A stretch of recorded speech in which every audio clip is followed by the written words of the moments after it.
Halo semuanya, pernah nggak sih kalian mikir gimana kalau hal-hal kecil yang sering banget kita cuekin, tiba-tiba malah bisa numbangin seorang raksasa? Nah, di pembahasan kita kali ini, kita bakal bongkar satu kisah sejarah yang jujur aja ironis banget. Ini tuh semacam pelajaran mahal buat kita semua tentang gimana sebuah kesuksesan besar, bahkan pencapaian yang harfiahnya menantang maut, bisa hancur lebur gara-gara sesuatu yang, ya, sepele banget.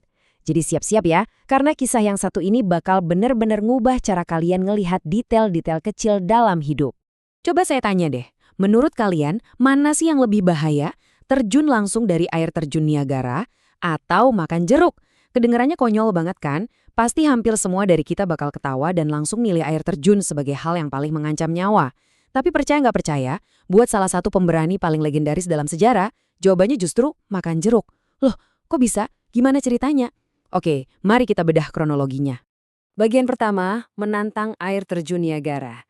Gini, kita semua tahulah ya, terjun dan menantang salah satu air terjun paling mematikan di dunia ini, itu sama aja kayak kita nantangin maut secara langsung. Nggak ada bedanya. Nah, mari kita lihat dua sosok utama yang nekat ngambil resiko gila ini. Di satu sisi ada Annie Taylor. Faktanya nih, dia itu orang pertama di dunia yang tercatat sukses menaklukkan air terjun Niagara. Pionir sejati kan? Tapi coba bandingin sama pria yang satu lagi, Bobby Leach. Bobby ini baru ngelakuin lompatannya jauh setelah Annie. Kalau dipikir pakai logika, harusnya Annie dong yang lebih diingat dan dihormati. Tapi anehnya, sejarah malah nyatat hal yang beda. Nama Annie entah gimana kalau populer, sementara Bobby Leach malah dapat ketenaran yang luar biasa masif. Bener-bener meledak namanya saat itu. Semuanya itu berpusat di tahun ini, 1911. Di tahun itulah Bobby Leach ngelakuin aksi nekatnya. Jadi, poin pentingnya di sini adalah pada tahun 1911, dia terjun bebas dari puncak air terjun Niagara yang super mengerikan itu. Dan tahu nggak dia pakai apa? Cuma ngandelin pelindung karet seadanya. Bayangin tuh, cuma pakai alat sederhana kayak gitu buat nahan jutaan galon air yang ngehantam dari atas. Dan keajaibannya, dia selamat. Dia berhasil keluar dari pusaran maut itu hidup-hidup, cuma dengan luka ringan di bagian lutut sama rahangnya. Gila banget kan?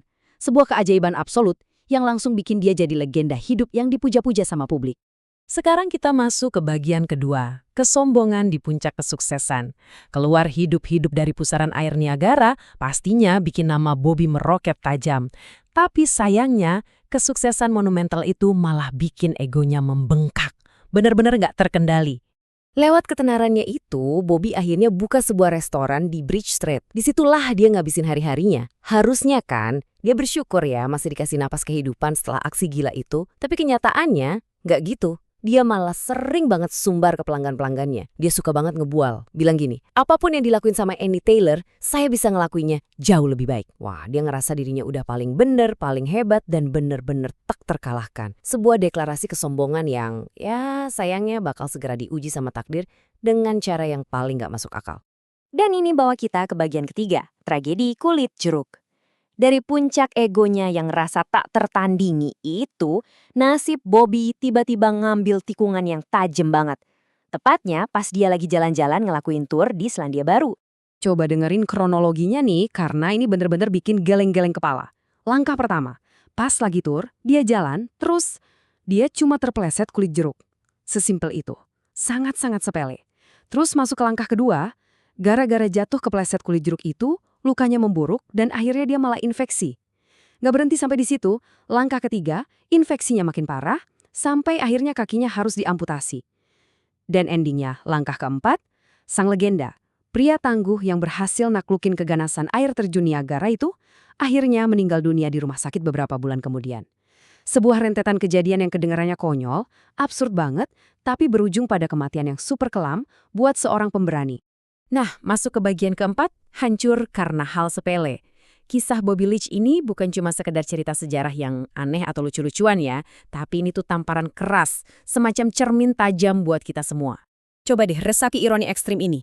Seorang manusia yang berani menerjang bahaya, terjun dari salah satu air terjun paling tinggi dan mematikan di dunia, mati cuma gara-gara hal yang sangat sepele. Kulit jeruk. Tragis banget kan? Itulah kesimpulan utamanya. Seseorang bisa aja punya keberanian luar biasa atau nyampe kesuksesan yang di luar nalar manusia.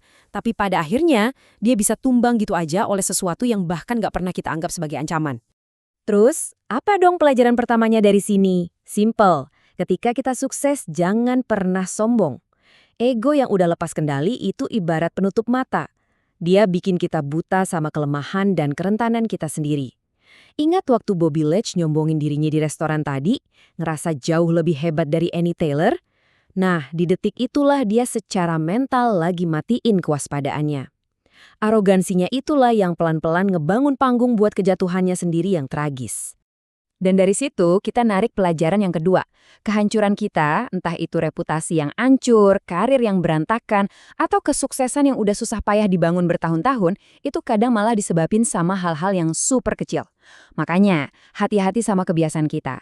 Perhatiin juga lingkaran pertemanan kita. Sikap yang buruk, kurangnya sopan santun, kata-kata tajam yang diucapin tanpa dipikir dulu, sampai tindakan-tindakan kita yang kelewat impulsif. Ini semua teman-teman adalah wujud dari kulit jeruk metaforis yang berceceran di kehidupan kita sehari-hari. Hal-hal sepele ini bisa dengan gampang banget ngehancurin semua pencapaian besar kita tanpa kita sadari. Apalagi kalau cuma dibiarin tanpa kendali. Sebagai penutup dari pembahasan kali ini, saya pengen kalian merenung sebentar dan tanya ke diri sendiri. Apa sih kulit jeruk dalam kehidupan sehari-hari kalian? Apa kebiasaan kecil, sikap buruk, atau hal sepele yang selama ini kalian biarin aja? Cuma karena ngerasa hidup lagi baik-baik aja atau lagi ada di puncak kesuksesan. Ingat ya, jangan biarkan pencapaian besar bikin kita lengah sama detail-detail kecil. Cari tahu apa kebiasaan buruk yang sepele itu dan perbaikin dari sekarang juga. Jangan nunggu sampai ada kulit jeruk yang ngeruntuhin air terjun Niagara yang udah susah payah kalian bangun. Terima kasih udah ngikutin kupasan kisah ini bareng saya. Tetap waspada, tetap rendah hati, dan sampai jumpa di pembahasan seru kita selanjutnya.